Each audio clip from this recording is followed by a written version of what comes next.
Muy buenos días a todos. Bienvenidos a la clase del día de hoy.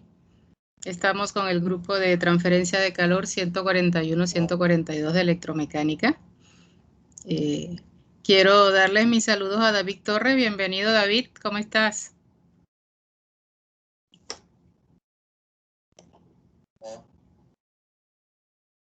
David, te vi conectado. Ok. En el día de hoy nosotros vamos a continuar conversando sobre el modelo matemático. Estamos caminando ya en esa dirección. Estábamos clasificando una ecuación diferencial que encontramos y vamos a estudiar el tipo de características matemáticas que tenía la ecuación. Entonces, antes de continuar en esa misma idea, vamos a esperar si hay alguna pregunta que tengas, alguna duda con respecto a cualquier tema de transferencia de calor antes de compartir pantalla. Entonces, la hacemos en este momento. Así es que si hay alguna pregunta, con mucho gusto.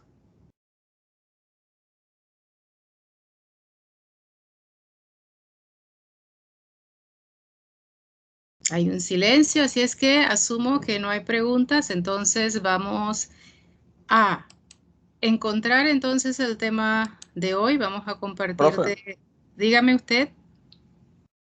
tuve una duda en el problema de ejemplo que usted dio. Cuando usted sacó la ecuación diferencial, o sea, que usted lo dividió entre el volumen del volumen de control.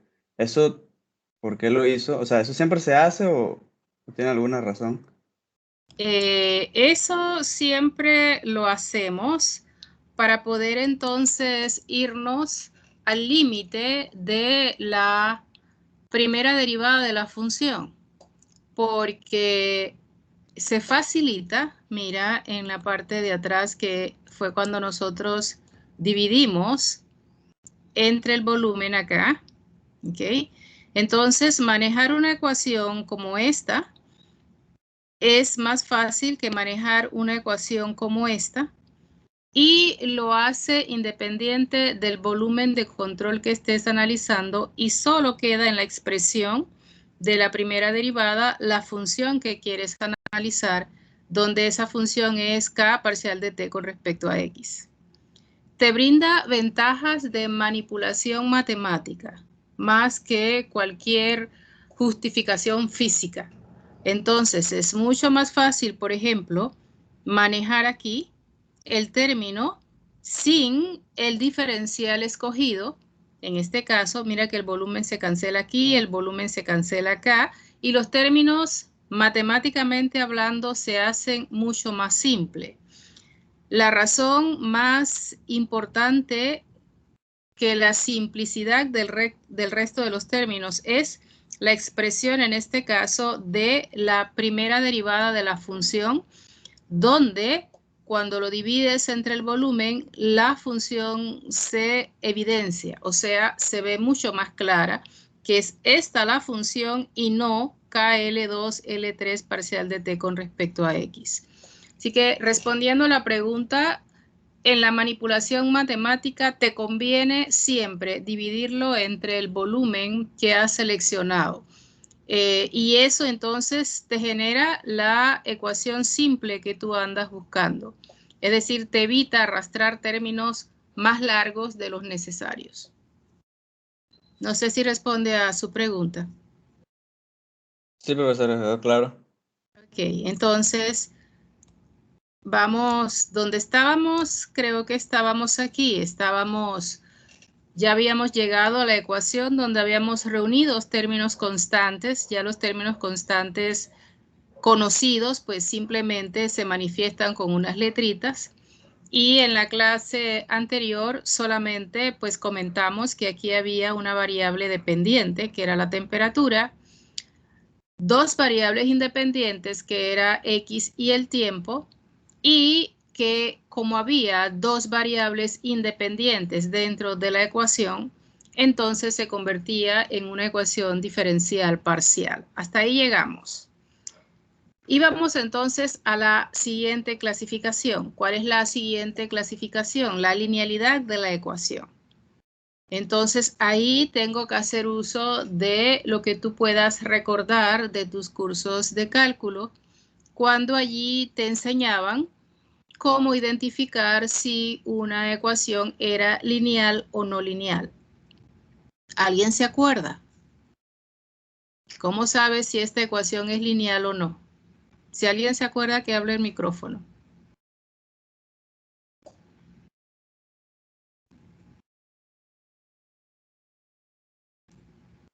Ok, entonces vamos a explicarlo de la forma siguiente. Para saber si es lineal o no lineal, tú te paras en los términos que tengan la variable dependiente. ¿Cuáles son los términos aquí que tienen la variable dependiente? Este que está aquí, este que está aquí y este que está aquí. Posteriormente observas si hay alguna multiplicación de esa variable dependiente con ella misma o con alguna de sus derivadas. Si existe esa multiplicación, entonces la ecuación se convierte en una ecuación no lineal. Si no existe esa multiplicación, entonces la ecuación es una ecuación lineal. Vamos a aclarar un poquito más lo que acabo de decir. A pesar de que yo sé que es un término que ya te han explicado antes, es fundamental para mí que puedas clasificar la ecuación, porque si te equivocas y me dices que es lineal siendo no lineal, los métodos de solución son totalmente diferentes. Pero vamos a ver aquí en el tablero a qué me refiero. Entonces aquí la variable dependiente es la temperatura. Entonces, para saber si es lineal, tomas la variable dependiente y observas si hay un producto de ella con ella misma. ¿Eso qué significa? Que hay algún término, por ejemplo, como t cuadrado, donde eso es t por t. Eso hace no lineal la ecuación. Cuando tenemos radiación, por ejemplo, tenemos t a la cuarta. Entonces eso es t por t por t por t. Eso hace la ecuación no lineal. Posteriormente, observas si hay una multiplicación entre la variable dependiente y alguna de sus derivadas. ¿Qué derivadas puedes tener aquí? Tú puedes tener parcial de t con respecto, por ejemplo, a x. Tú puedes tener segunda derivada de t con respecto a x. ¿Qué es una multiplicación? Tú puedes tener la variable dependiente, por ejemplo, multiplicando a su primera derivada. Esto hace la ecuación no lineal. O tú puedes tener la variable dependiente con una multiplicación de su segunda derivada. Eso hace no lineal la ecuación. Pero también puedes tener multiplicaciones o productos de sus derivadas. Por ejemplo, tú puedes tener la derivada con respecto a x multiplicado por la derivada con respecto a x. Ese es un producto. Eso hace no lineal la ecuación. No confundas esto que está aquí con esto que está aquí. Son cosas muy diferentes. Ese es un producto de la primera derivada y esto es la segunda derivada de t con respecto a x. Así es que esto no es un producto, esto sí. Entonces, si tú encuentras alguna de esas situaciones, entonces tú dices que la ecuación es lineal. Entonces, vamos a ver la ecuación de nosotros aquí. ¿Es lineal o no? Vamos a verlo. Entonces, vamos y buscamos. Aquí no hay ningún producto. Esto es simplemente la segunda derivada. Esto no hace la ecuación no lineal. Esto ni lo veo. Aquí tenemos la variable dependiente. Aquí hay una primera derivada. No existe ningún producto. No hace la ecuación no lineal. Y aquí encontramos la variable dependiente. Tampoco hay un producto. Como en ninguno de los tres términos hay un producto, la ecuación diferencial parcial es lineal. No hay ningún término que sea entonces o que tenga un producto de su variable dependiente con ella misma o sus derivadas. Así puedes identificar si la ecuación es diferencial lineal o no. Vamos a ver el punto 4. Vamos a el punto 5. Vamos a ver si la ecuación es homogénea o no homogénea. ¿Alguien se acuerda de la ecuación homogénea? ¿Cuándo la ecuación era homogénea? ¿Cuándo era no homogénea? ¿Alguien se acuerda de eso? ¿Qué hacías para saber si la ecuación era homogénea o no? Escucho, a ver. ¿Alguien iba a decir algo? ¿No? Bueno, creo que, profesora, buenos días. Buenos De acuerdo días. a lo que recuerdo, es que cuando haces por ejemplo, o sea, en una parte, como puedes ver ahí, pues de los términos de acuerdo a las variables, se multiplican, algo así, deben tener como que el mismo grado, una cosa así, tengo entendido. O sea, no recuerdo bien la verdad, más o menos, pero es algo por allí. Ok, entonces vamos a ver el algo por allí, ¿cómo lo aclaramos? ¿No? Bien, fíjate que para saber si la ecuación era lineal o no, tú te parabas en los términos que involucraban la variable dependiente. Ok, para saber si es homogénea o no, tú identificas los términos de la ecuación que no incluyan la variable dependiente. Entonces, vamos a ver esto. Esos términos en la ecuación que no incluyen la variable dependiente son términos libres. Libres, ¿qué significa? Que no dependen de nada, no dependen ni de las dos variables independientes y tampoco dependen de la variable dependiente. Son términos absolutamente libres, por decir algo, son constantes dentro de la ecuación. Entonces, nos paramos en el primero, aquí encontramos la variable dependiente, olvídate. Aquí hay un número, esa A es un número, pero aquí no hay ninguna de las variables que te importan. Aquí no está ni la temperatura, ni A depende de X, de tau, de nada. Así es que este término que está aquí hace que la ecuación sea no homogénea. Así es que A para la ecuación representa un término libre. Aquí también hay un número, pero aquí ese número está multiplicando, en este caso, a la primera derivada de t. Entonces, esto aquí no es un término libre. Aquí se encuentra la variable dependiente. Aquí también se encuentra la variable dependiente. Así es que en la ecuación hay dos términos libres, el a y el d.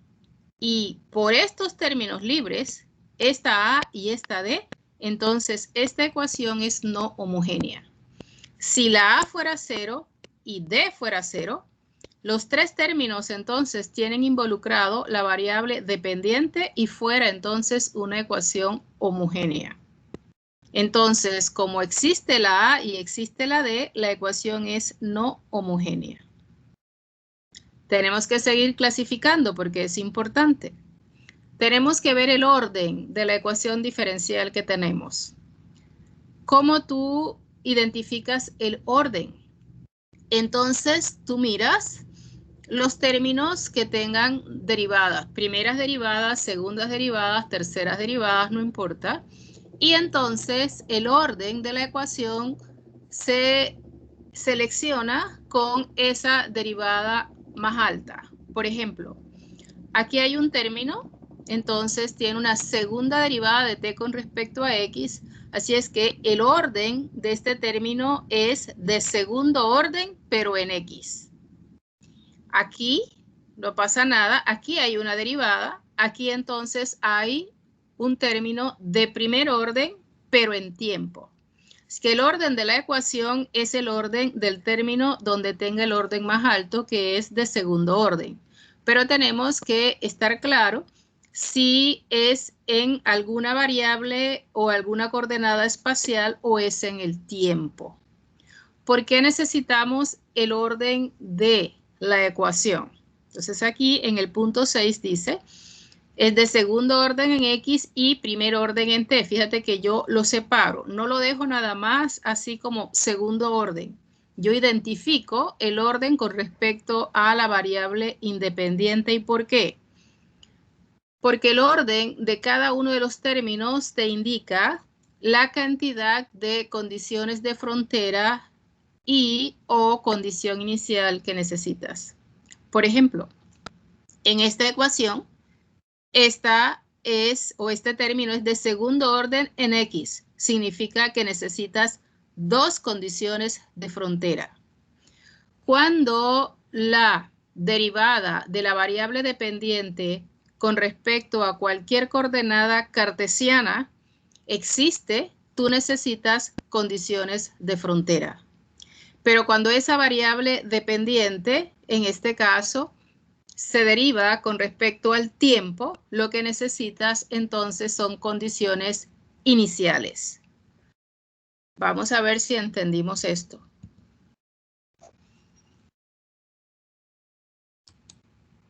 Ok, tenemos otra vez la ecuación y yo tengo esta ecuación. Vamos a escribir cualquier ecuación. Y yo tengo entonces segunda derivada de t, entonces con respecto a x, segunda derivada de t con respecto a y, más, por ejemplo, t a la cuarta, más 8 igual segunda derivada de t con respecto al tiempo. Ok.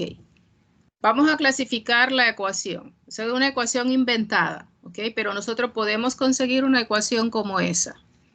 Entonces observa primero, lógicamente, que es una ecuación diferencial parcial. Vamos a recorrer todas las clasificaciones. ¿Ok? Es parcial. De una vez identificas el término libre, así es que es una ecuación no homogénea.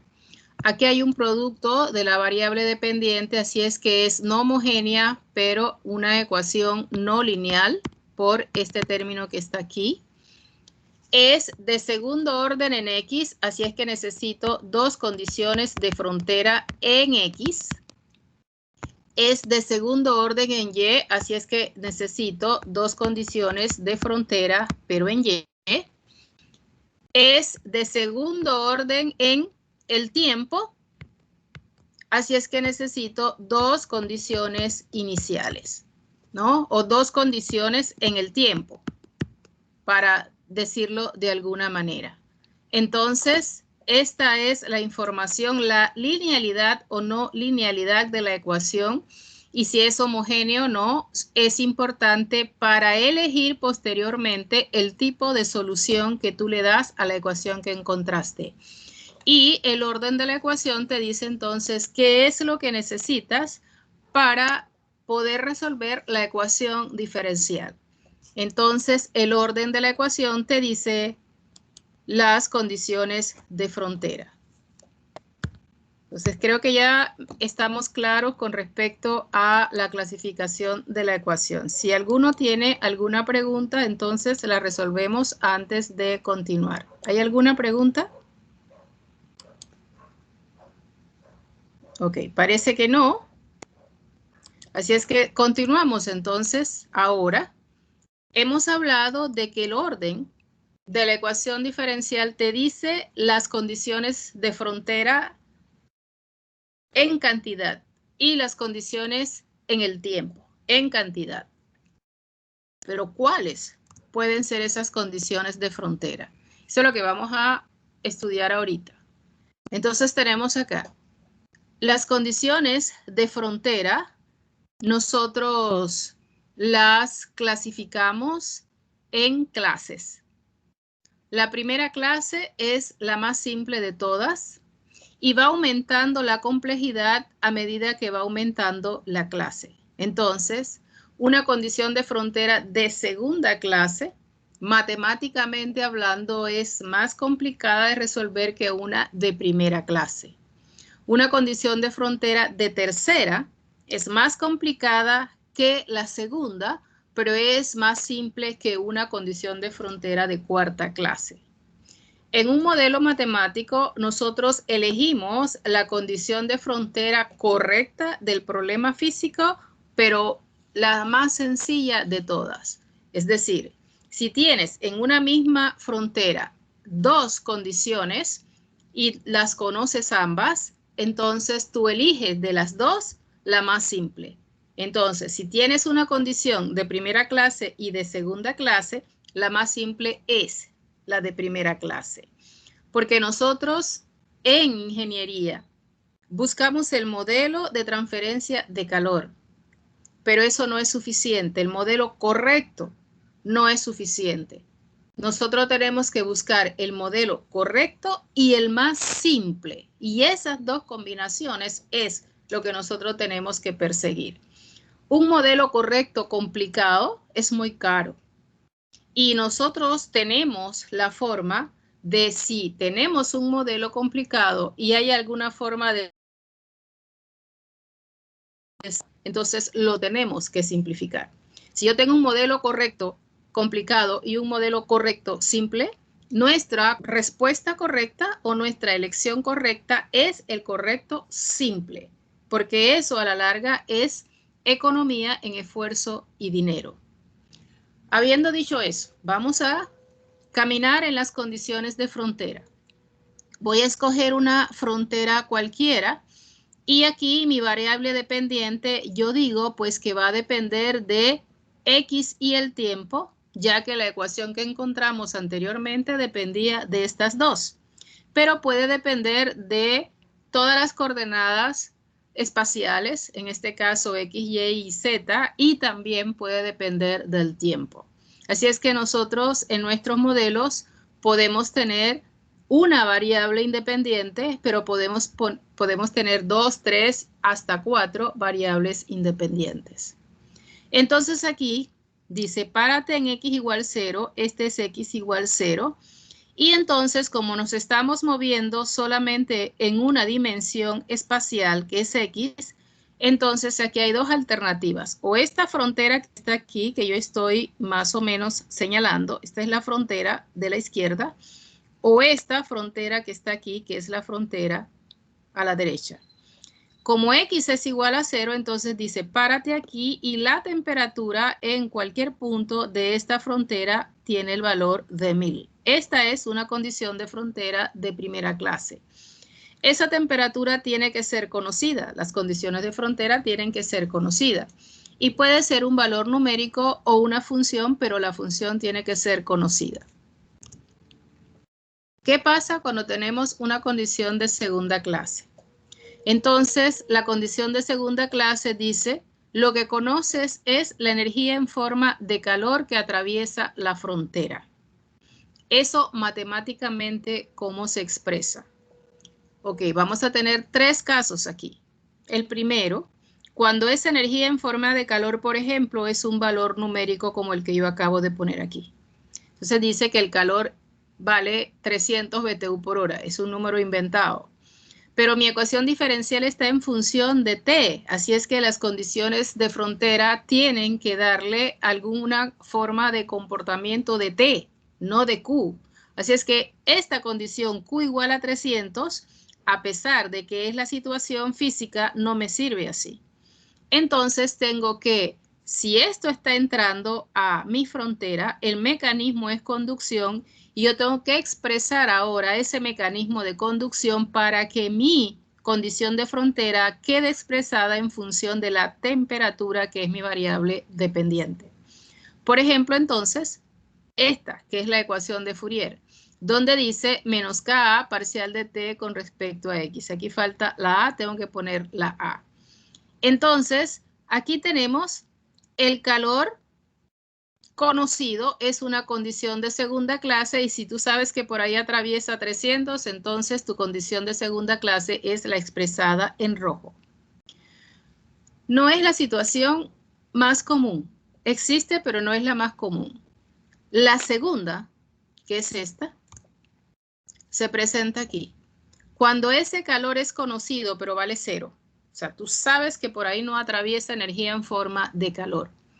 Entonces, tú puedes tener ese comportamiento con varias circunstancias. Una de las más comunes es que coloques un aislante térmico perfecto. Entonces, en esta frontera de aquí, tú puedes colocar un aislante térmico. Un aislante térmico es un material con conductividad térmica muy, muy baja que impide la transferencia de calor y si existe es despreciable. Entonces podemos decir que el calor es cero. Usas la misma expresión que usaste aquí, la ecuación de Fourier, y aquí como esto es igual a cero, la K se puede ir, el área que está aquí también se puede ir y la ecuación entonces que identifica la condición de frontera es la primera derivada de t con respecto a x es cero. Significa que si tú matemáticamente encuentras una condición de frontera que dice la primera derivada de t con respecto a x es cero, puedes imaginarte que hay, por ejemplo, un aislante colocado en esa frontera. Ahora, lo puse con respecto a x porque estoy hablando de un flujo de calor así, en esta dirección.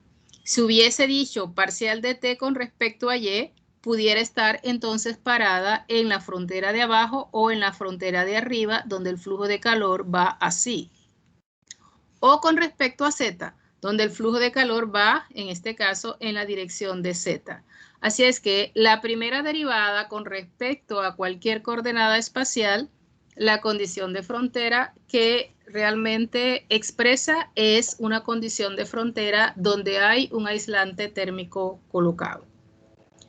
Pero esa primera derivada también puede expresar, por ejemplo, un punto de inflexión. Entonces, en tus cursos de matemáticas, tú hablabas de la primera derivada con respecto a cualquier coordenada cartesiana. Y es exactamente lo que tú tienes acá.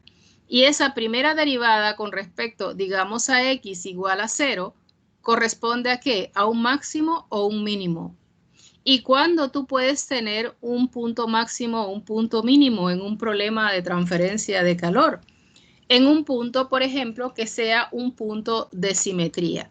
Un punto de simetría es aquella línea que divide un problema en transferencia de calor en dos, pero que en ambos esos problemas sean exactamente iguales, que se vean como espejos. Este problema que yo dibujé aquí, fíjate, este es igual a este. Aquí hay una línea de simetría. En esta frontera, que está dividida con la línea roja, entonces tú puedes aplicar la condición de frontera donde la primera derivada de t con respecto a x sea de 0. Lo que me dice es que el problema es simétrico. Entonces, puede indicar también un punto, como acabo de decir, todo llega, todo sale, que es un punto máximo o mínimo. Entonces, tú pudieras tener, por ejemplo,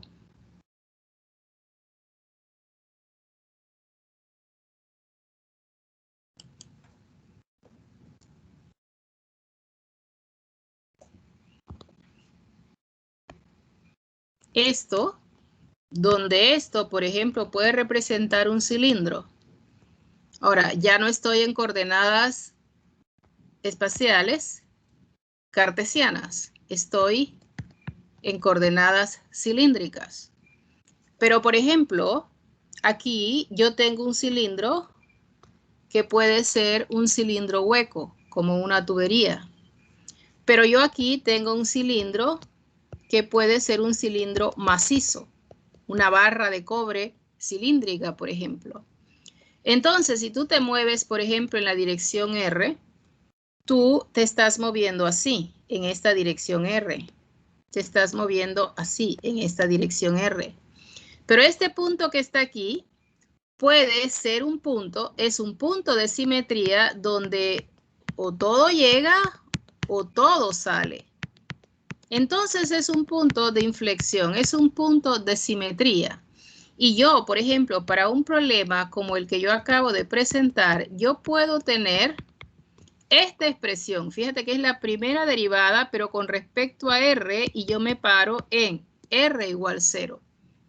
Entonces, acabo de decir que esta expresión también significa que hay un aislante colocado. Pero si tú tienes aquí que R es igual 0 y aquí tienes la primera derivada de t con respecto a R igual 0, ya esto no pudiera representar un aislante colocado porque es imposible que tú coloques un aislante justamente en el centro. Así que esta expresión matemática lo que significa es que el cilindro es un sólido. y no un cilindro hueco como el que yo te acabo de poner aquí. Pero si yo tuviera, por ejemplo, un caso, vamos a poner aquí RA y vamos a poner aquí RB. Y yo te digo, ok, cuando esa R es igual a RA, la primera derivada con respecto a R es igual a 0. Entonces, tú te colocas aquí y como esa R tiene un valor y aquí hay una primera derivada, ahí ya sí tú puedes interpretar que esa expresión matemática lo que me está diciendo es que por la parte de adentro de aquí hay un aislante colocado. En toda la parte interior hay un aislante colocado que provoca que esa transferencia de calor sea nula, que sea 0. Así es que dependiendo entonces de lo que tú tengas físicamente, esa expresión matemática puede representar varias condiciones, pero con la posición donde tú te colocas, ya puedes definir cuál de las alternativas entonces es la que cumple tu problema.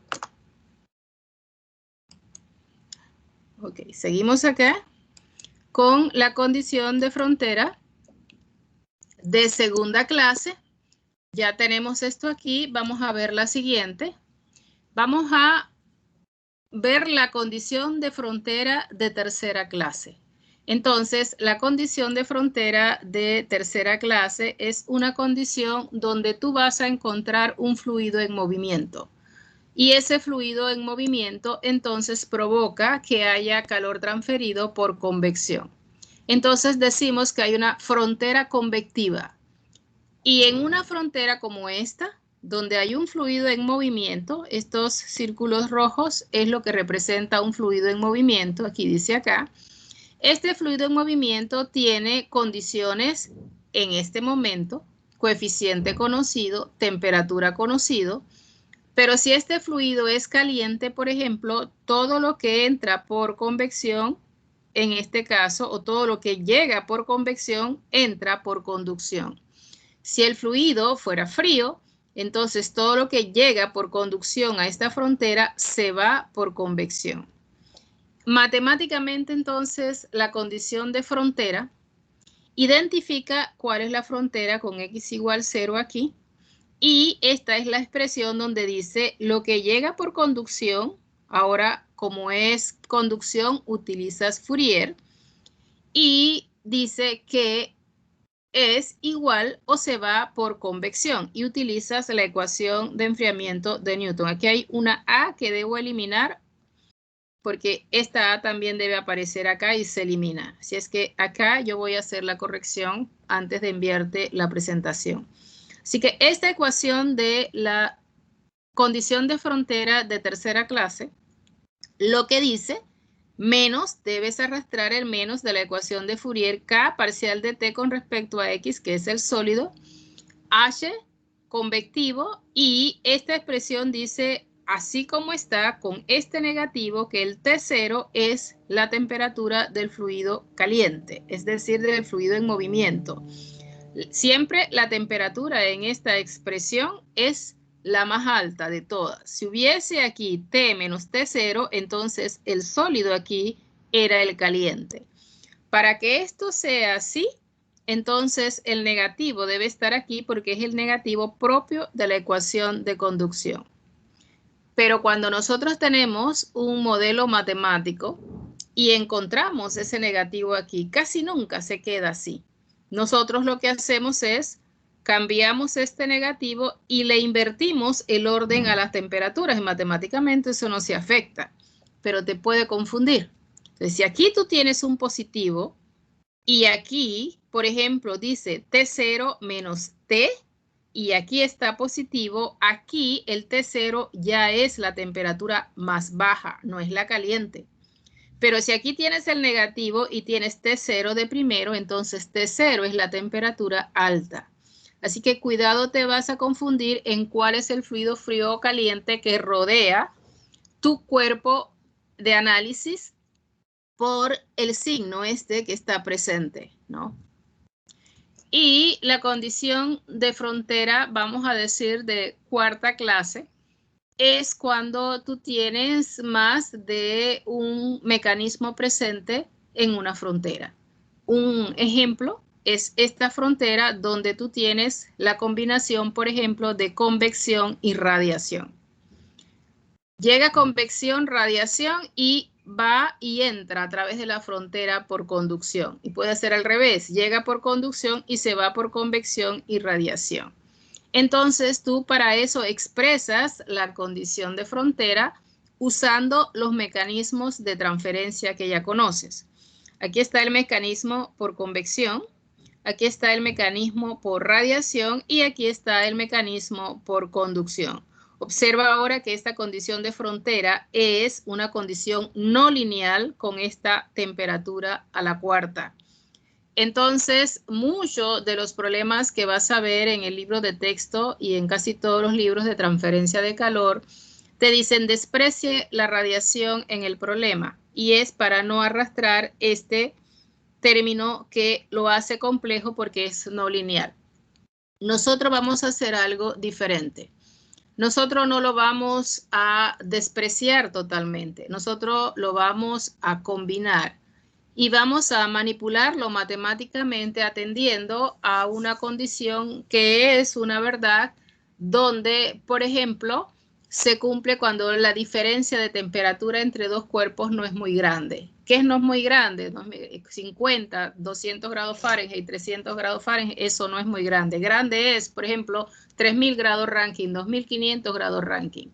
Así que lo que vamos a hacer acá es tratar de manejar el fenómeno de radiación sin despreciarlo, pero en una forma aproximada. Entonces, es mejor incorporarlo, aunque sea en forma aproximarla, que despreciarlo. Entonces, la exactitud de los resultados se acercan más a la realidad si nosotros manipulamos la ecuación aproximando, en este caso, la existencia de radiación. ¿Y cómo lo hacemos? Es bien simple. Usamos las características matemáticas del diferencial de temperatura a la cuarta, que es esta. Esto que está aquí es exactamente esto que yo te estoy mostrando. La diferencia de temperatura aquí y, lógicamente, la suma de las temperaturas al cuadrado y sencillas. Lo que gobierna el problema realmente convectivo es la diferencia de temperatura. Así que lo que voy a tratar de hacer es convertir, en este caso, un problema de radiación en una ecuación de convección. ¿Y cómo lo hago? Ok, entonces dejo este diferencial de temperatura que tengo aquí y es aquí donde hacemos la aproximación. Y la aproximación dice que en estos términos que están aquí, que son los que menos afectan, las temperaturas podemos asumirlas iguales y entonces manipulamos la ecuación donde solamente dejamos el término diferencial de temperatura o de diferencia de temperatura y tenemos entonces todo esto es igual a 4T0 al cubo, donde T0 es conocida, así que esto es un numerito. Esa ecuación entonces, donde hay convección y sumamos radiación, con esta aproximación quedaría entonces con la ecuación de convección real que existe, la ecuación de radiación aquí, donde esto también es un número, este factor de forma se conoce, el área se conoce, el sigma, que está aquí, es el coeficiente de Stefan Boltzmann, es conocido. Esto se conoce, así que esto es un número. Entonces observa que queda el T0 menos T, el T0 menos T, aquí está el área, es lo mismo, y vamos a convertir ahora estos dos términos en un término como este, donde tenemos aquí la diferencia de temperatura, que es esta, el área, la factoricé, que es esta, y esto que está aquí es el coeficiente combinado, convectivo y por radiación, donde involucra el fenómeno de radiación, aunque sea en forma aproximada. Y la ecuación quedaría de esta manera, donde este coeficiente combinado sería entonces la suma del coeficiente realmente convectivo más el coeficiente por radiación. Y ese coeficiente por radiación tiene este valor, 4 sigma por el factor de forma T0 al cubo. Así que nosotros, en vez de despreciar radiación, entonces lo hacemos con el coeficiente combinado de convección y radiación. Nosotros cuando escribimos un modelo matemático no podemos hablar de que la frontera de arriba o la frontera del extremo o la frontera de la izquierda. Entonces, matemáticamente tú debes poder expresar la ubicación de la frontera. ¿Cómo lo hacemos? Entonces, vamos a ver el ejemplo. Aquí dice cómo identificar las fronteras en forma matemática. Entonces, vamos a hablar de la temperatura de por ejemplo, de este bloque. Y decimos que la temperatura, por ejemplo, puede ser función de las 3 coordenadas espaciales y el tiempo. Y yo quiero hablar de esta frontera. Yo quiero decir, por ejemplo, que en esta frontera, y cuando digo en esta frontera, vale porque la estoy señalando, pero si no la señalo, entonces, ¿cómo hago? Entonces es fácil. Te paras, por ejemplo, aquí, ¿no? Dice este término, párate en x igual 0. Yo me paré aquí en x igual 0. Y dice, para localizar cuál es la frontera, entonces, muévete a lo largo de y, me muevo a lo largo de y, muévete a lo largo de z, me muevo a lo largo de z, y ya salió la frontera donde la temperatura es de 100 grados Fahrenheit. Me paré en 0, me moví a lo largo de y, me moví a lo largo de z y resultó que esa es la frontera donde la temperatura es de 100 grados Fahrenheit. Vamos a ver esta que está aquí, ¿no? Esta que está ahí. ¿Cuál frontera es esta? Entonces dice allí, párate en y igual 0. Me paro en y igual 0. Pero dice, muévete a lo largo de x y muévete a lo largo de z. Así que me paro en y igual 0, me muevo a lo largo de x, me muevo a lo largo de z y resulta que quedó con la frontera en la parte inferior. Así es que esa temperatura de 400 es la temperatura de la pared inferior. Vamos a ver si entendimos lo que acabo de decir. Esta expresión matemática que yo tengo aquí, donde estoy parada, ¿cuál frontera es? ¿La de arriba, la de abajo, la izquierda, la derecha, la de abajo o la de arriba? ¿Quién me lo dice? Que abra el micrófono y me diga cuál de las fronteras tiene una temperatura de 800. ¿Cuál sería? Yo diría que es la de atrás. Ok, entonces vamos a ver si es la de atrás. Entonces, como él sabe que es la de atrás, entonces dice, párate en L3. Lógicamente tienes que tener tu sistema de coordenadas. Así es que L3 igual a 0 sería aquí, L3 sería acá. Entonces dice, muévete a lo largo de X, me moví a lo largo de X, muévete a lo largo de Y, igualmente lo hice, y ahora la temperatura en esa frontera es la de atrás y es efectivamente la frontera en la parte de atrás.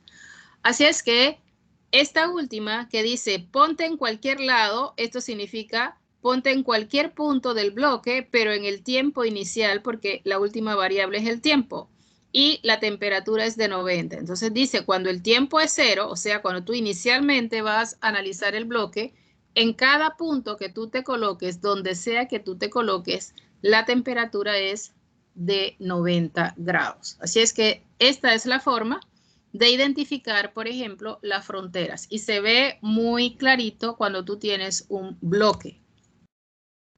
Para los que no lo vieron, pues esta imagen te dice exactamente cuáles son las fronteras moviéndote en X, Y y Z. Si alguien no lo vio en su casa con calma, entonces con el PPT practica para que vea cuáles son las fronteras.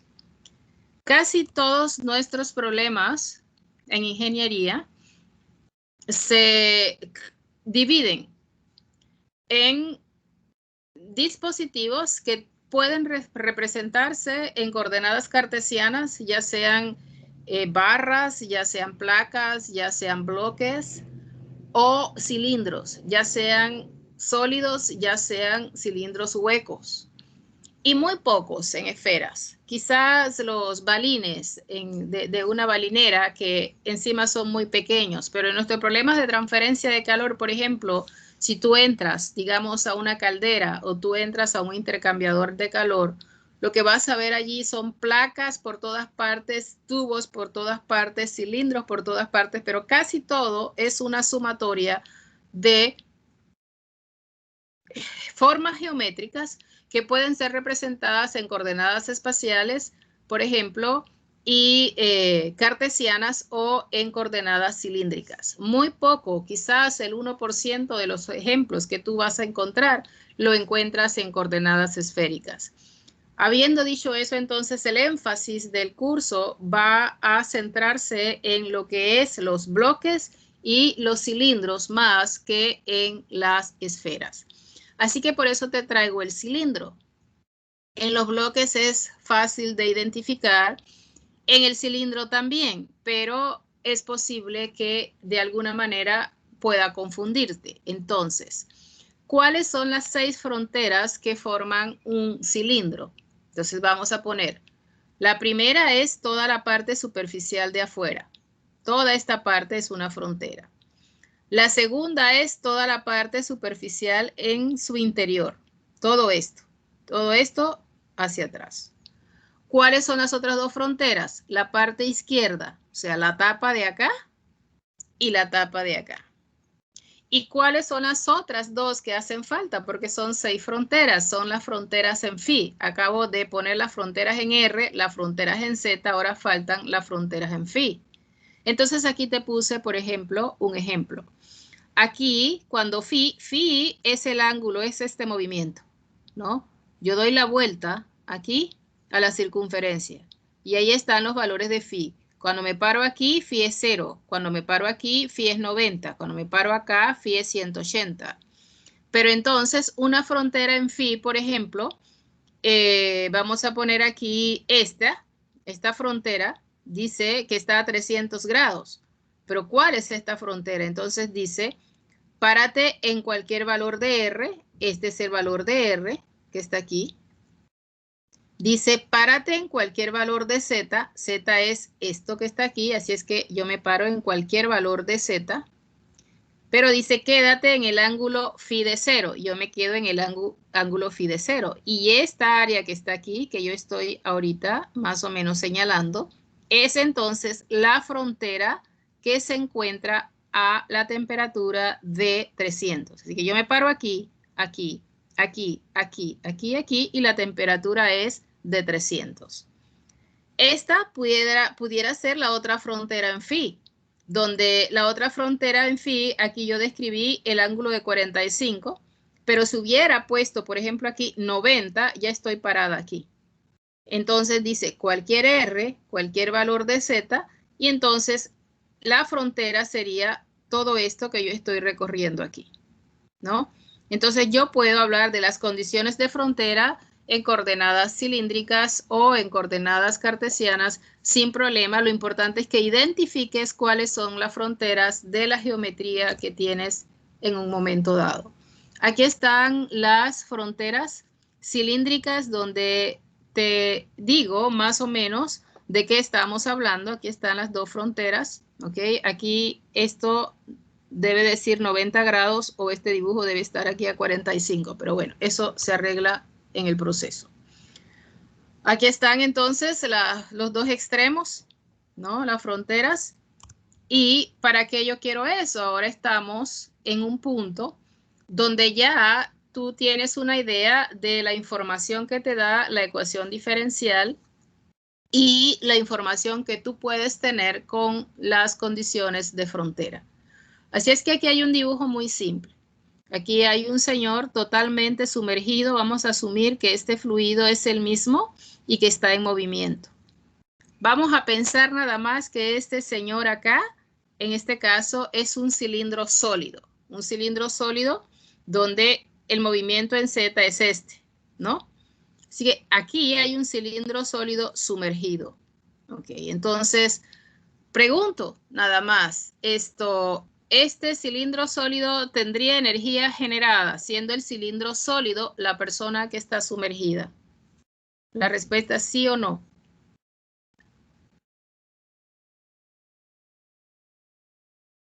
Yo diría que sí, profesora. Ok, tiene energía generada. Ok, perfecto. La persona tiene energía almacenada.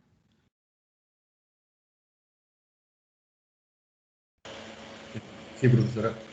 No.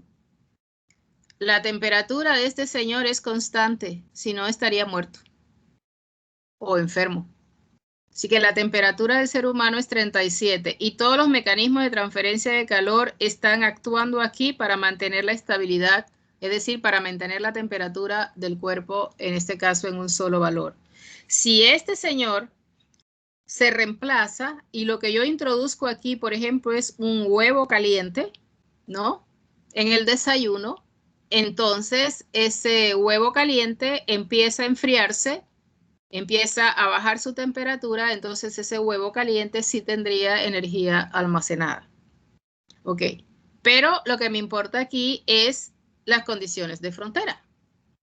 Entonces, nos vamos a buscar las condiciones de frontera en R, ya que es un cilindro. ¿Cuál sería la condición de frontera en R para este cilindro sólido sumergido? Varía la temperatura en R, primero. ¿Cómo tú sabes si varía la temperatura en R? No debería variar porque la temperatura corporal es constante independientemente de la parte del cuerpo que sea. Ok, pero fíjate que si ese cilindro, por ejemplo, macizo, que yo lo he convertido aquí como el ser humano, tiene una representación del modelo matemático que estoy buscando, tiene que tener en este caso en el centro y tiene que tener condiciones de frontera en R igual cualquier radio para que sea un cilindro. ¿Cuál sería la condición de frontera en la parte central?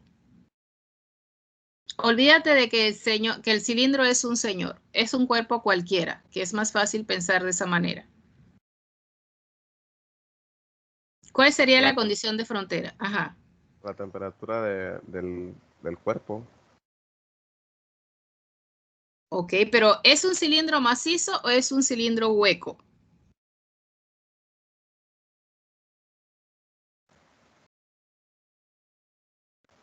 Diría que macizo. Ok, Macizo. es un cilindro macizo. Si es un cilindro macizo y te paras en el centro, ¿cuál es la condición de frontera desde el punto de vista de transferencia de calor? Primera clase, segunda clase, tercera clase.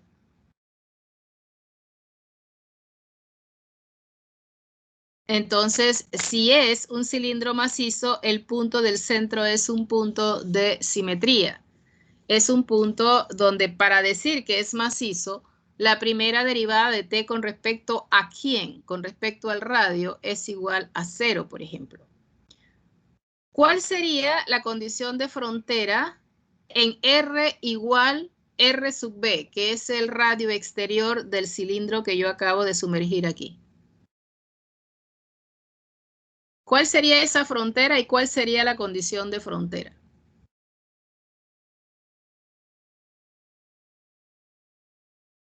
¿Qué está rodeando al cilindro? Un fluido convectivo, que es el agua, que está en movimiento. ¿Cuál sería la condición de frontera ahí? En R. Todo lo que llega por conducción a través del cuerpo sale por convección. En el cuerpo, nosotros mantenemos la estabilidad de la temperatura nuestra porque las 24 horas del día en toda nuestra vida estamos transfiriendo energía en forma de calor constante, más o menos dependiendo de cuál sea la situación del cuerpo humano para lograr mantener la estabilidad de 37 grados o 98 Fahrenheit. Así es que el cuerpo es un mecanismo de transferencia de calor constante y nosotros estamos transfiriendo energía por convección todo el tiempo, solo que hacia el medio que nos rodea, en este caso el aire, pero el Señor está sumergido en agua y que toda la superficie exterior de este cilindro que está acá está sometido a convección y lo más probable que sea convección saliendo, o sea, del cuerpo hacia el medio que lo rodea. Así es que la frontera en R entonces tendría que ser entonces una condición de frontera convectiva. Ok, ya hemos definido dos fronteras en R. ¿Cuáles son las fronteras en Z? Con el dibujo que estás viendo. Imagínate que Z la medimos a partir de abajo hacia arriba. ¿Cuáles son las fronteras en Z? También sería el flujo convectivo, profe. Asimismo, los pies sería en este caso la frontera cuando Z es igual a 0 y la cabeza sería el punto donde Z es igual a la altura del señor, que sería la altura del cilindro. ¿Y cuál sería la variación en phi, o sea, angular? La variación de temperatura que le dé la vuelta. Por ejemplo, te paras en la cintura y le das toda la vuelta a la cintura. Pero para cualquier valor del radio y para cualquier punto en Z.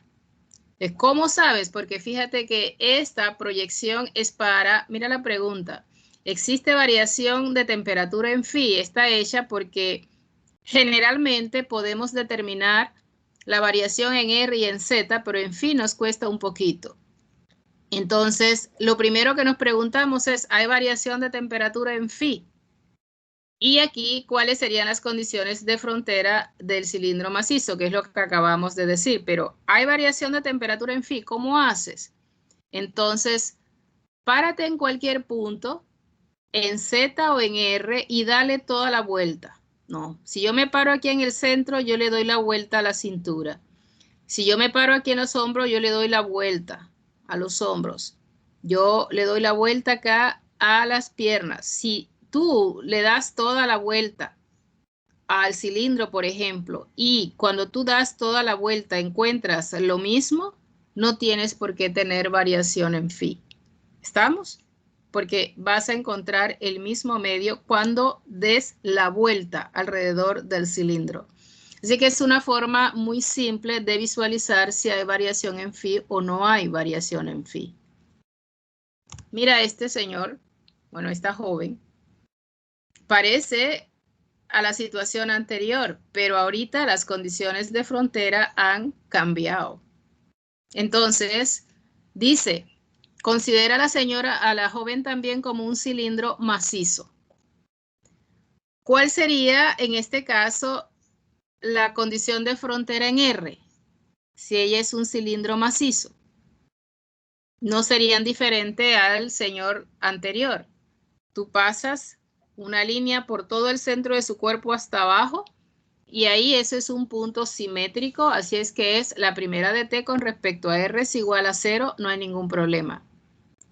¿Dónde está la otra frontera en R? En toda la superficie. Te paras acá en una R determinada, le das toda la vuelta, pues porque es cualquier phi, y bajas, identificas todo lo que lo rodea. Entonces, ¿cuál sería la frontera en R? R igual RB, por ejemplo. ¿Qué le rodea a la joven ahí? ¿Cuántos fluidos convectivos puedes visualizar? 2. 2. 2. Dos. Perfecto. Entonces estamos parados en el cilindro en la parte de afuera, que es la frontera en R, la segunda frontera en R. Pero esa parte exterior ahora tiene la presencia de dos fluidos en movimiento, pero ambos mecanismos son convección.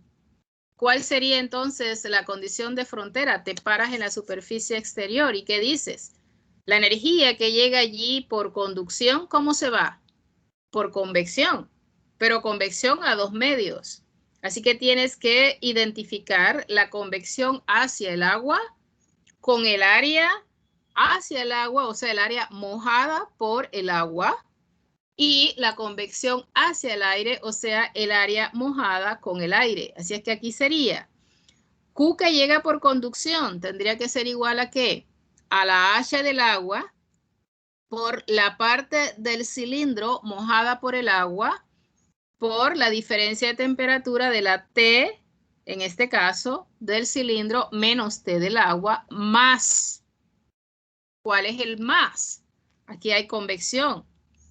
H del aire ahorita el área convectiva, que es la parte exterior, mojada o embarrada de aire, por llamarle de alguna manera, que es diferente porque de repente esta longitud es diferente a la de abajo, es más pequeña, por la diferencia de la temperatura del cilindro menos la temperatura del aire. Esas serían las dos condiciones en R.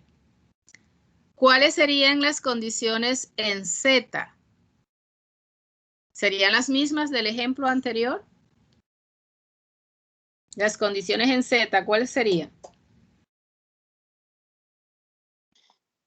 Serían los dos fluidos convectivos. Ok, en la cabeza, lógicamente, tiene convección hacia el aire. Y en la parte de abajo, bueno, depende si está flotando o no. Ahí parece que está paradita. Así es que si está paradita, por ejemplo, el cilindro está reposando sobre el piso de la piscina y allí lo que habría, en este caso ya no sería convección, sería conducción que sale del cilindro, porque estoy acá en la parte de abajo, estoy en los pies de la joven. Conducción que sale del cilindro y se va por conducción hacia el piso de la piscina, si es que ella está parada allí. Ok, entonces viene la pregunta, ¿hay variación en phi o no? No, profe. Ok, ¿cómo te diste cuenta que no hay? O sea, porque al igual que en el ejemplo anterior, la temperatura de la joven, sea cual sea el ángulo, sigue siendo constante. Tú no sabes la temperatura de la joven. Este es un problema de transferencia de calor. Tú estás buscando la temperatura de la joven. Cuando tú resuelvas la ecuación diferencial y tú incorpores las condiciones de frontera, lo más probable es que te genere la distribución de temperatura de la joven, que sería igual, pero tú en este momento tú no sabes cuál es la temperatura de la joven. Entonces, para poder encontrarla, tú tienes que resolver el modelo matemático, pero para resolverlo lo tienes que encontrar primero. Y para encontrarlo, tú tienes ahora que definir, por ejemplo, si esa ecuación diferencial tiene variación en phi y si hay condiciones angulares de frontera. Así que como ella está ahorita, tenemos que definir si hay variación de la temperatura del cuerpo en phi o no. Sin saber la temperatura de ella porque la estás buscando, ¿cómo sabes si hay o no? ¿Cómo haríamos? Alguien, si tiene una idea, me abre el micrófono y me comenta.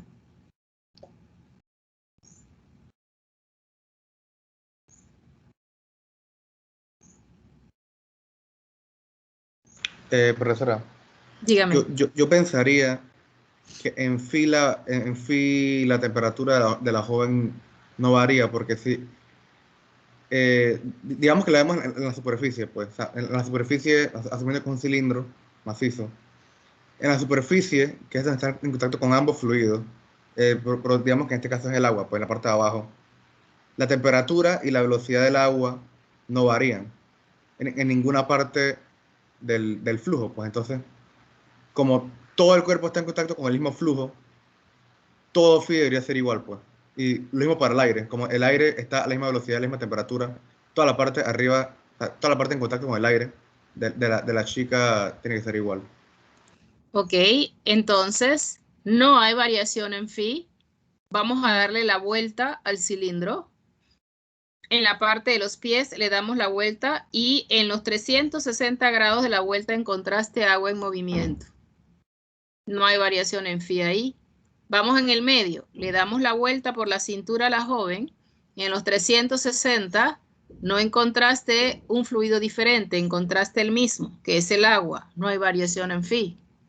Vamos a darle la vuelta alrededor de los hombros.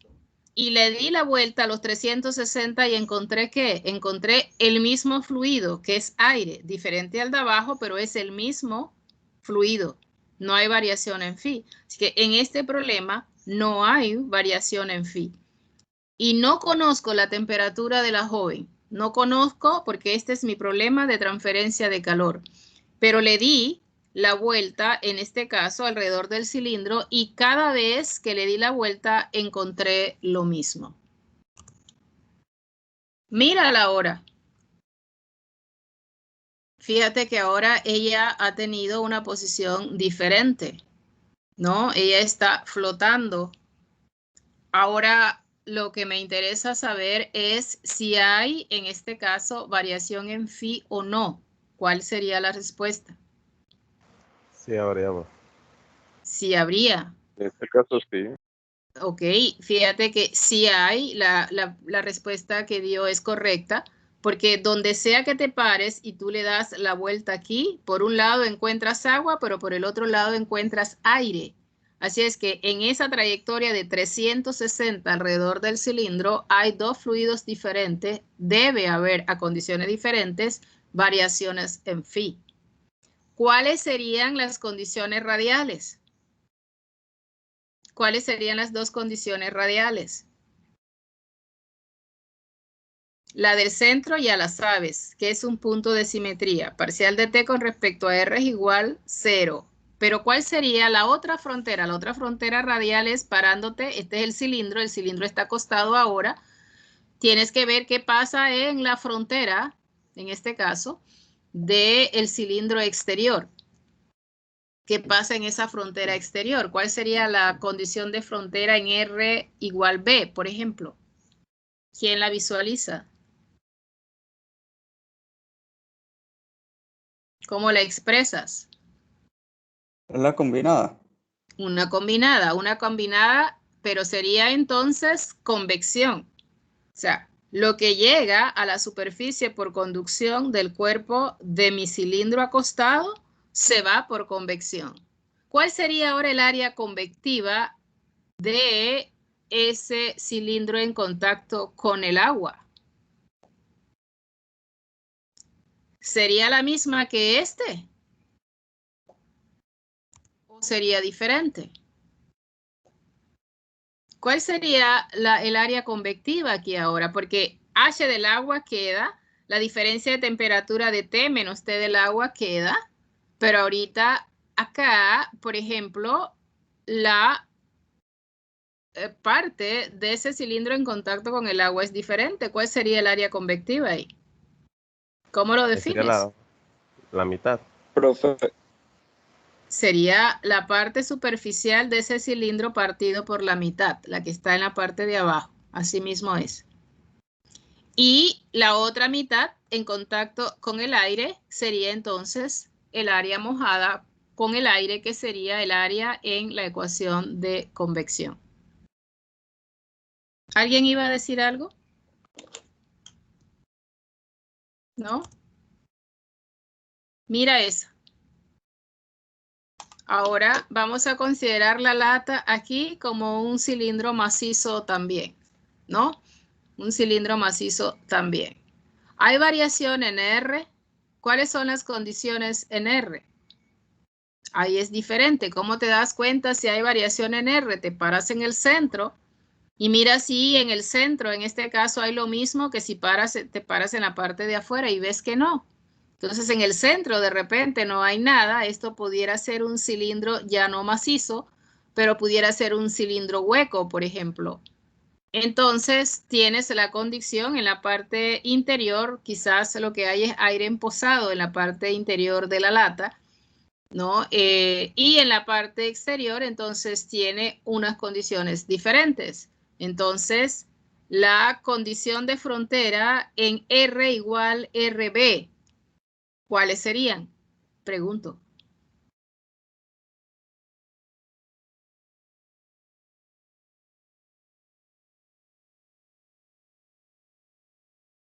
Puedes decirlo con tus propias palabras, ¿no? No tienes que decir la forma de la ecuación, pero ¿qué está pasando en esa frontera? ¿Qué está pasando alrededor de la lata?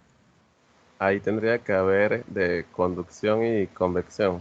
Así es, hay una combinación de conducción en la parte de abajo y una combinación de convección en la parte de arriba, porque arriba asumimos que hay aire en movimiento. En Z, entonces tenemos aquí una frontera en Z, en el extremo, y tenemos la otra frontera en Z. Y las fronteras en Z son iguales aquí que acá. Pero ¿cuál es la frontera aquí? ¿Cuáles son las condiciones de frontera aquí?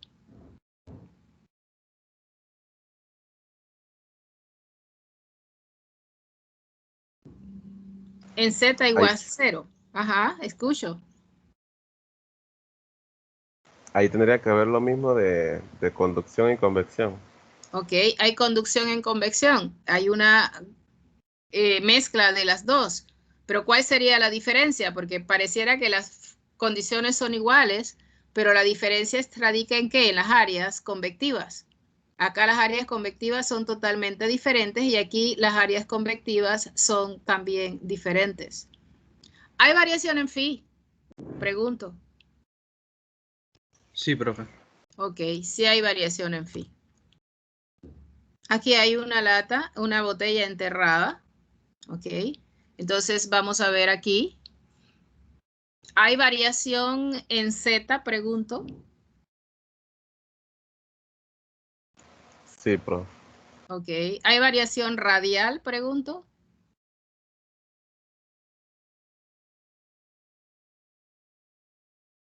Mi sistema es la botella. ¿Hay variación radial?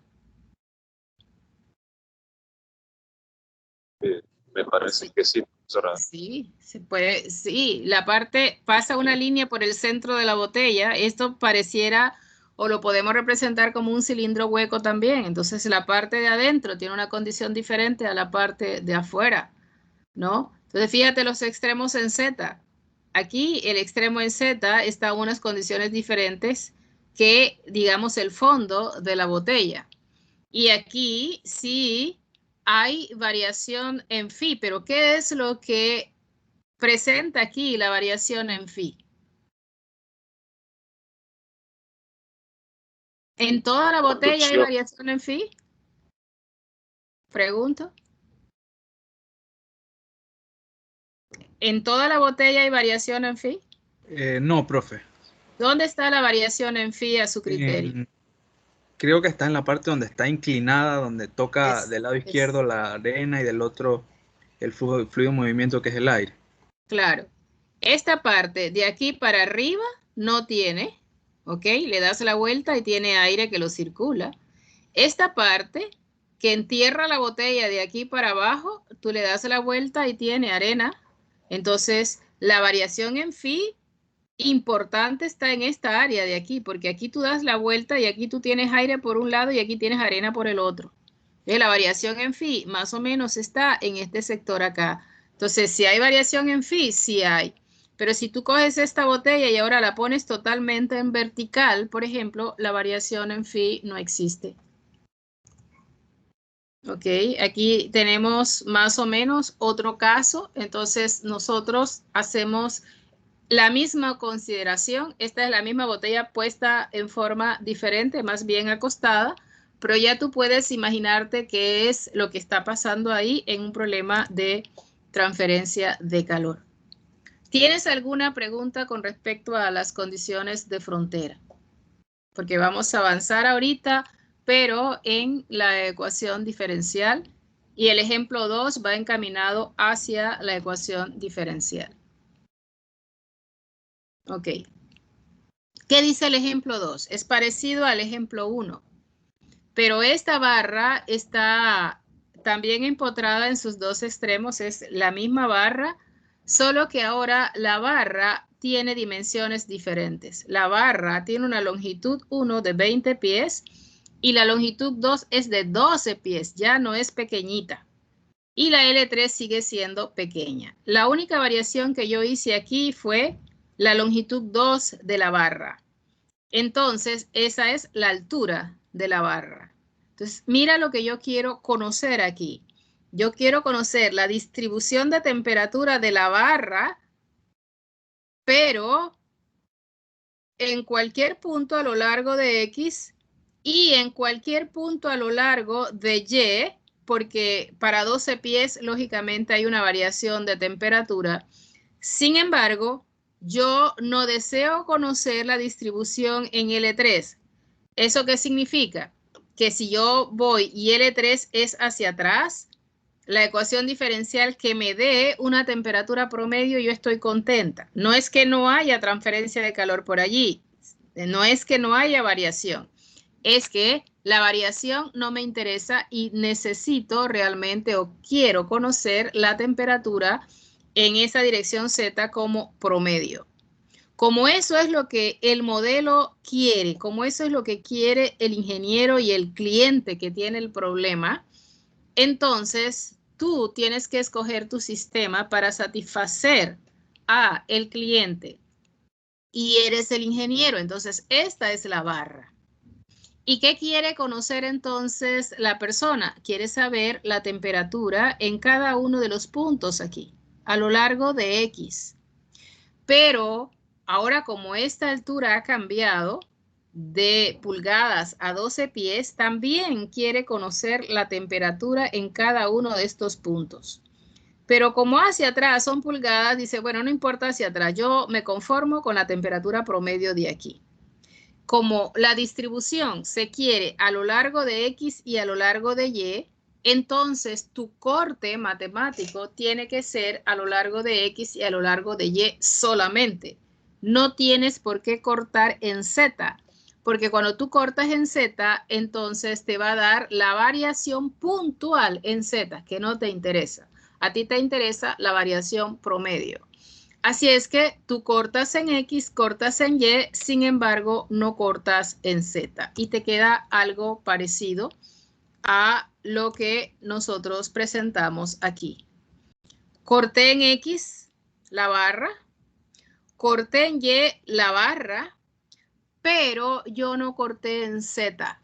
Como yo no corté en Z, entonces las fronteras en Z quedan en contacto con el fluido en movimiento, que es el representado por los círculos verdes. No es que no haya transferencia de calor en las fronteras en Z. Tú debes incorporar dentro de la ecuación, en este caso, la transferencia de calor. Lo que ha modificado es el volumen de tu sistema. ¿Y cuál es el volumen de tu sistema? Como ahora hay dos cortes, el volumen de tu sistema es delta X, delta Y, pero no cortaste en Z, así es que esto sigue siendo L3. No puede ser delta Z. Si es delta Z, entonces tú cortaste en Z y te va a dar la distribución en Z que no te interesa. Así es que ahora este problema ya más o menos sabes cuál es la metodología. Tiene ahora conducción entrando por aquí en X, conducción entrando por aquí en Y, conducción saliendo por aquí, conducción saliendo por la parte de arriba y en el resto de las dos fronteras tiene convección, en este caso, ya que esa área está en contacto con el fluido en movimiento. Ahora la metodología es la misma. Busca tu ecuación de conservación de energía tal y como está aquí.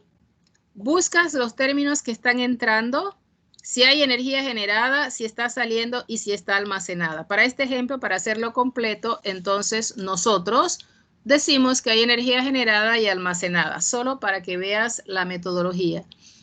Pero mira que el volumen escogido ahora es diferente. Es delta X, delta Y y L3. En el problema 1 era delta X, L2 por L3. Ahora es delta X, delta Y por L3. Y haces lo mismo. Conducción que entra en X, conducción que entra en Y. Ok, fíjate, las áreas ahora aquí, esta conducción que entra en X tiene esta delta Y ahora por L3. Esta conducción que entra en Y tiene esta delta X por L3. Y eso es lo que tiene aquí las ecuaciones representadas. El que está saliendo por conducción en X, el que está saliendo por conducción en Y. El Q convectivo. Ahora, ¿cuáles son las áreas convectivas? Esta. ¿Y el área convectiva cuál sería? Delta X por delta Y. Y la de atrás también, delta Y por delta X, que son las áreas, en este caso, en contacto con el fluido en movimiento. Y eso es, en este caso, lo que tiene, ¿no? Son dos veces el área esta, así que 2 delta X, delta Y. Y la energía almacenada, que aquí tiene el volumen del sistema seleccionado. Se repite la historia. reemplazas todos los términos en tu ecuación de conservación de energía, lo divides entre el volumen del sistema que has escogido, manipulas la ecuación, pones los términos, fíjate, a la izquierda. Aquí está ahora, al dividirlo sale la segunda derivada de t con respecto a x. Cuando vas al límite y tiendes aquí delta x a 0, tiende aquí delta y a 0. Segunda derivada de t con respecto a y, tienes la energía generada, pero aquí está el Q convectivo ya que no cortaste en Z y debe aparecer en la ecuación de conservación de energía. Y la energía almacenada. Manipulas la ecuación y te sale la ecuación que está aquí, subrayada. Entonces, fíjate que esta ecuación ahora es diferente. Como estos términos siempre salen de ρCp entre una K que viene de acá, cuando la K es constante, se reúnen en una llamamos difusividad térmica que está definida así, K entre ρCp. Así que la difusividad térmica no es una nueva propiedad, es la reunión matemática de tres propiedades conocidas de esta manera porque así es como sale en la ecuación. Entonces mira que esta ecuación ahora es una ecuación diferencial diferente. Es no homogénea por este término que está aquí. Es lineal, no hay ningún producto. Es una ecuación diferencial parcial. La variable dependiente sigue siendo t. Ahora hay tres variables independientes. La x, la y y el tiempo. Entonces aquí es de segundo orden en x. Necesito dos condiciones de frontera en x. Segundo orden en y, dos condiciones de frontera en y. Y una condición inicial para poder resolver, en este caso, esta ecuación. Tenemos la ecuación acá, ¿ok? La característica matemática de la ecuación es la que acabamos de describir, ¿no? Aquí está la característica que hemos mencionado ahorita, esa es la misma ecuación, ¿no? Y entonces, aquí está en forma resumida la ecuación. Estos dos términos son los que hacen no homogéneo la ecuación. Segundo orden en X, segundo orden en Y, primer orden en tiempo. No lineal, lineal, no hay ningún producto en T y tenemos entonces la clasificación matemática. Si tú tienes, por ejemplo, ahora, ¿no? Las condiciones de frontera, por ejemplo, ¿no?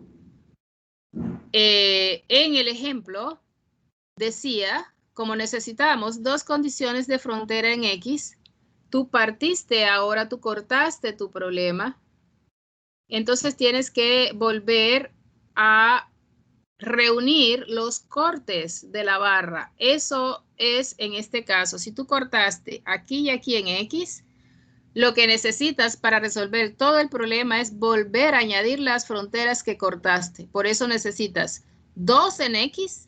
Como cortaste en Y, necesitas 2 en Y. Tú tomas esto, lo unes otra vez, tome esto, lo unes otra vez. Entonces, eso es lo que hace la solución de la ecuación diferencial completa, que ya has reunido todo tu sistema, en este caso, con las condiciones de frontera. ¿Ok? Aquí están las condiciones de frontera, un extremo de primera clase ahorita. Aquí, en el otro extremo, la condición de primera clase. Aquí tenemos, por ejemplo, la condición en Y, ¿no?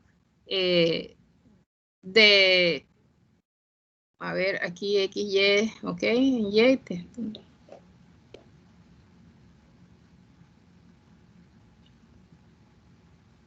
Ok, decimos entonces que la condición de frontera que hay en Y es que está sometida al fluido ese que acabamos de dibujar. Ese bloque estaba sometido al mismo fluido alrededor del bloque, así es que tenemos convección.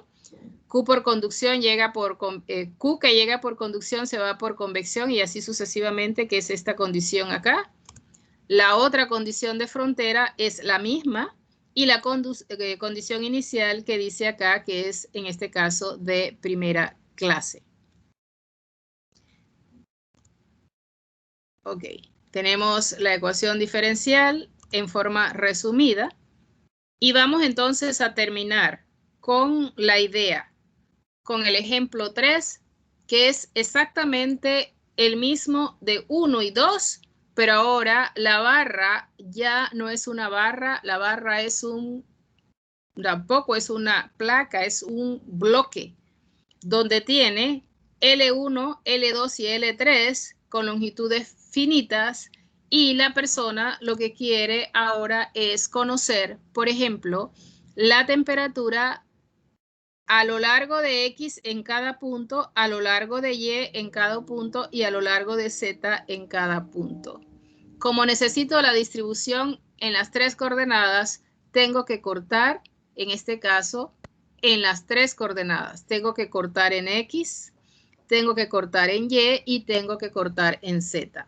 El procedimiento es idéntico, no solo que ahora aparece 3 términos de conducción entrando y 3 términos de conducción saliendo. No hay convección ya que corté por todas partes, y el volumen ahora de tu volumen diferencial es delta X, delta Y y delta Z, porque cortaste en los 3 ejes. Como eso lo cortaste en los 3 ejes, manipulas la ecuación, y la manipulación de la ecuación en este caso es esta. Estos son los cortes. Ahora regreso al tercero. Y cuando manipulas la ecuación, fíjate lo que obtienes. Cortaste en X, tienes el primer término de derivada. Cortaste en Y, tienes el segundo término de derivada, de segundas derivadas. Cortaste en Z, la energía generada y la energía almacenada. Fíjate que ahora este es el problema genérico. Y este problema genérico te da la distribución en X, Y y en Z. Pero esto es mucho más complejo de resolver que si tú no cortaras en Z o si tú no cortaras en Y. Cada vez que haces un corte, tú añades complejidad a la ecuación y solo se hace el corte en caso de necesidad. Si la persona desea la distribución en X, cortas en X. Si desea la distribución en Y, cortas en Y. Si desea la distribución en Z, cortas en Z. Pero si no, no. Entonces, depende del problema que tú tengas, tú haces el corte. Si yo tengo, por ejemplo, un huevo caliente, ¿no? Y yo meto el huevo debajo de la regadera, por ejemplo, debajo de la pluma, y yo me hago 2 preguntas. Y una de las preguntas es, ¿cuánto tiempo tarda el huevo en enfriarse? Entonces, esa pregunta no habla de la temperatura del huevo en cada punto. Te habla de la temperatura del huevo. Como la temperatura del huevo es una temperatura promedio, no haces ningún corte en ese huevo. Pero si lo que yo deseo de ese huevo es saber cuál es la temperatura central del huevo, ya me estoy parando en un punto específico dentro del huevo y tengo entonces que cortar en R, en Z, en Phi o en las coordenadas necesarias para saber entonces la distribución de temperatura, y después que sepa la distribución de temperatura, ver cuál es el punto donde yo deseo conocer esa temperatura. Entonces, los cortes se hacen solo si es necesario. Si no es necesario, los cortes no se hacen. Pero no te confundas en este punto de cuando la persona no desea saber la temperatura puntual, sino la promedio dentro de la ecuación, con cuando no haya, en este caso, transferencia de calor o variación de temperatura. Son cosas diferentes. Por ejemplo, si tienes un problema donde no hay variación en Z porque físicamente tuviste que no hay variación en Z, entonces tú puedes tomar la ecuación y si no hay variación en Z, tú haces este término a 0 sin ningún problema. Eso es muy diferente a que la persona que está creando el modelo matemático te diga, no me des la variación en Z, dame la temperatura promedio en Z. Con eso, tú haces este término a 0 igualmente, pero añades la energía que se transfiere en las 2 fronteras de Z a la ecuación diferencial. Si no hay variación en Z, de temperatura, porque identificaste que no varía, entonces simplemente haces el término igual a 0 y no haces ninguna modificación. Entonces, hay que pararse en cualquiera de los dos puntos. Aquí está la clasificación matemática de estas ecuaciones que la vamos a comentar en la próxima clase. Vamos a dejarlo hasta allí, que es extenso, y en la próxima clase regresamos a discutir el problema 3, donde el problema 3 no cortaba en las 3 direcciones, sino el 4 era el que cortaba. El problema 3 hablaba de una característica diferente. Cierro acá, ¿no? Y regreso entonces por si hay alguna pregunta. Ok, hasta aquí, ¿hay alguna duda con esto?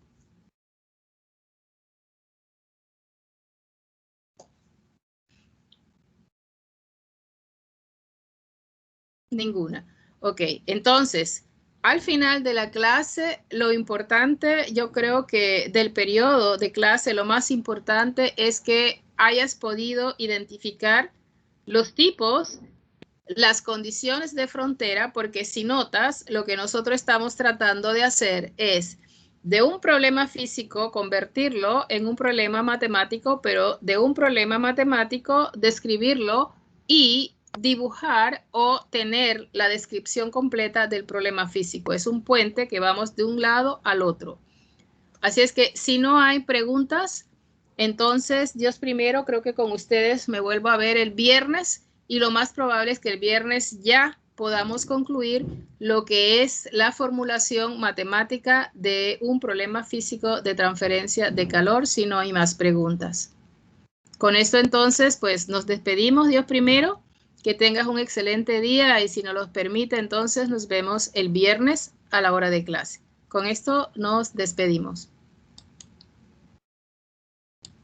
Igual, profe, que tengamos